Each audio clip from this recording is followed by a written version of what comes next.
Salut à tous les fans de foot, bienvenue sur Mercato News Live. Entre le Real Madrid, le PSG, Manchester United et le Barça, il y a de quoi faire aujourd'hui. Installez-vous, c'est parti pour le récap complet du Mercato du jour. Manchester United, sous l'impulsion de son manager Ruben Amorim, a dressé une liste de cibles prioritaires pour renforcer son entrejeu, confirmant ainsi un chantier majeur pour les prochains mercatos. Les noms circulant avec insistance sont ceux d'Alexander Pavlovic, Bayern Munich, Adam Wharton, Crystal Palace, Carlos Baleba, Brighton et Morten Hjulmand, Sporting CP. Selon les informations les plus récentes, le jeune talent du Bayern Munich, Alexander Pavlovic, 20 ans, a été ajouté à la shortlist des Red Devils. Son profil de milieu de terrain, capable d'intercepter, de distribuer et de dicter le tempo, correspondrait aux besoins du système de jeu prôné par Amorim. Cependant, la piste menant à Adam Wharton de Crystal Palace semble être la plus chaude actuellement.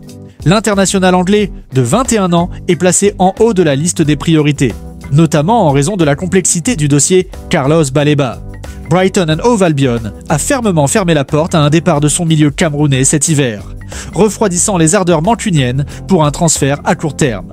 Une offre de 60 millions de livres sterling pour Wharton est évoquée. Morten Hjulmand, que Ruben Amorim connaît bien pour l'avoir eu sous ses ordres au Sporting, est également une option sérieusement considérée. Le milieu de terrain danois dispose toutefois d'une clause libératoire élevée, fixée à 80 millions d'euros. Parallèlement à la recherche de 109, le cas de Casemiro agite les coulisses d'Old Trafford. Le contrat de l'international brésilien arrive à son terme à la fin de la saison. Si le club n'est pas opposé à une prolongation, celle-ci est conditionnée à une baisse significative de son salaire, actuellement estimé à environ 300 000 livres sterling par semaine. L'avenir du quintuple vainqueur de la Ligue des Champions, avec le Real Madrid à Manchester, reste donc incertain et dépendra de sa volonté d'accepter un nouveau montage financier. Le message est clair. La direction de Manchester United et son entraîneur sont déterminés à construire un milieu de terrain solide et compétitif. Et toutes les options, qu'il s'agisse de jeunes talents prometteurs ou de la renégociation de contrats de cadre, sont activement explorées. Le Paris Saint-Germain se trouve actuellement au cœur de deux dossiers contractuels majeurs qui dessinent des dynamiques opposées au sein du club. D'un côté, l'attaquant vedette Ousmane Dembélé, fort de sa récente nomination au Ballon d'Or, a formulé une demande de revalorisation salariale conséquente. De l'autre, le club s'active pour bétonner sa défense en prolongeant le contrat de l'international équatorien Willian Pacho. Dembélé vise un salaire de Ballon d'Or auréolé. De son nouveau statut parmi l'élite du football mondial, Ousmane Dembélé estime que sa rémunération doit être alignée sur ses performances exceptionnelles.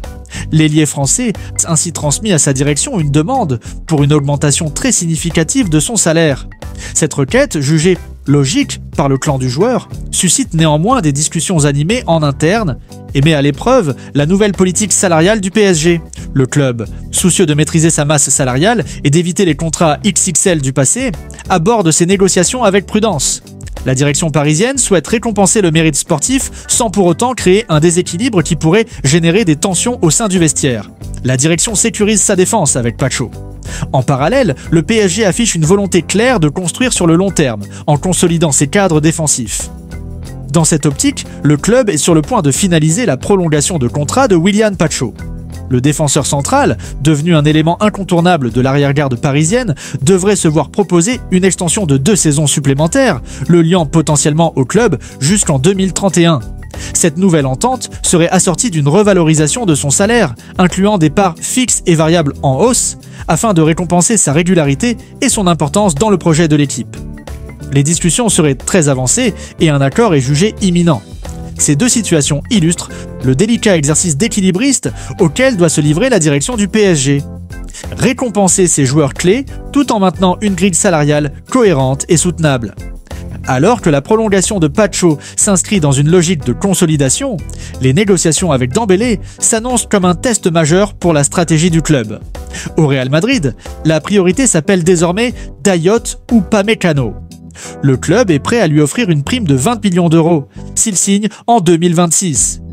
Le Français est désormais considéré comme plus prioritaire que Konaté.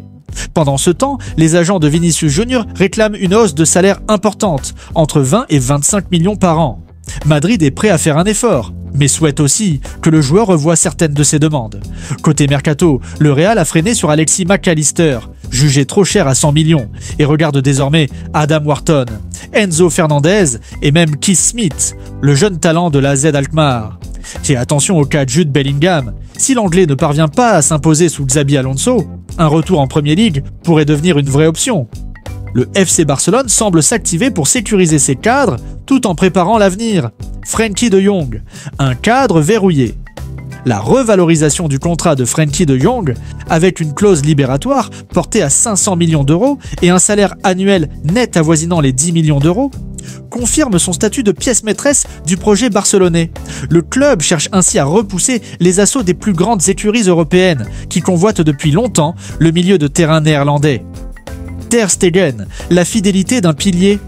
La position ferme de Marc-André Ter Stegen, qui a réaffirmé son attachement au club malgré l'intérêt de puissants clubs de Premier League comme Manchester United et Newcastle, est un signal fort. Le gardien allemand, l'un des capitaines de l'équipe, incarne la stabilité et l'engagement dans la durée. Piste pour le futur, Guehi et Varela. L'intérêt pour des profils comme Marc Guehi, défenseur central de Crystal Palace, et le jeune prodige du Dynamo Zagreb, Cardoso Varela, 16 ans, montre que le Barça ne néglige pas le renouvellement de son effectif. Ces pistes témoignent d'une stratégie visant à allier joueurs confirmés et talents de demain. L'offre saoudienne pour Lamine Yamal, un refus catégorique. L'information la plus spectaculaire concerne sans aucun doute l'offre de 400 millions d'euros d'Al Hilal pour Lamine Yamal. Ce montant, bien que démentiel, illustre la nouvelle puissance financière de l'Arabie Saoudite dans le football mondial. Le refus du Barça est logique et attendu. Lamine Yamal est considéré comme le plus grand talent issu de la Masia depuis Lionel Messi. Son potentiel est jugé inestimable par le club, bien au-delà de sa valeur marchande actuelle estimée à 200 millions d'euros. Cependant, l'attention que lui portent des géants comme le PSG et Manchester City laisse présager une lutte acharnée pour s'attacher ses services dans les années à venir. Le Barça devra se montrer solide pour conserver sa pépite. Le réveil d'Ansu Fati, une situation à surveiller. Prêté à l'AS Monaco, Ansu Fati semble retrouver des couleurs de manière éclatante. Avec des statistiques impressionnantes, 6 buts en 5 matchs, soit un but toutes les 42 minutes. Il rappelle le talent qui avait fait de lui l'un des plus grands espoirs du football mondial avant ses blessures. Ses performances ne passaient pas inaperçues en Angleterre, où des clubs comme Crystal Palace, Everton et Newcastle suivent de près sa situation. Ce retour en forme pourrait représenter une bonne nouvelle pour le FC Barcelone, que ce soit en vue d'un retour en Catalogne ou d'un transfert à une valeur intéressante l'été prochain. Les autres infos express. Borussia Dortmund s'intéresse au jeune Guile Fernandez du Barça. Inter Milan entre dans la course pour Marc Guehi. Aston Villa vise Wilfried Singo de Galatasaray, évalué à 50 millions d'euros minimum. La Juventus garde un œil sur Enzo Maresca, futur potentiel coach. Rangers pense à Ole Gunnar Solskjaer pour le banc. Et Chelsea prépare une prolongation pour Moises Caicedo, fraîchement débarrassé de son ancien agent. Question du jour. Et vous les fans, si Jude Bellingham venait à quitter le Real Madrid, quel club de Premier League devrait le recruter selon vous? Manchester United, Manchester City, Chelsea, Arsenal ou Liverpool? Dites-le moi en commentaire. Voilà les amis, c'était le Mercato News Live du jour. Si vous aimez ce format, n'oubliez pas de liker, vous abonner et activer la cloche pour ne rien manquer du Mercato. On se retrouve très vite pour un nouveau tour complet des transferts. Ciao les footeux!